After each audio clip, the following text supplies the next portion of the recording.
நாளை விளங்க போகிறான். தித்திக்கும் தேன் தமிழ் திக்கட்டு பரவட்டும். முத்தமிழ் தாய்க்கு என் முதற்கண் வணக்கங்கள்.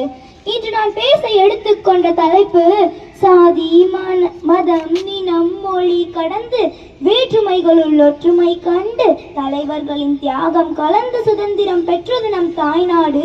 வீரம் போற்றும் பாரத நாடு குடியரசாக மாறிய நன்னாளை பற்றிதான். அடிமைத்தனம் தீர்ந்த தினம், அரசு அமைந்த தினம், தியாகம் போற்றும் தினம், சமத்துவம் தொடர்ந்து சம உரிமை நீடித்த தினம், மக்களாட்சி மலர்ந்த தினம் நம் குடியரசு தினம். நாம் இன்று நமது 76வது குடியரசு தினத்தை கொண்டாடுகிறோம்.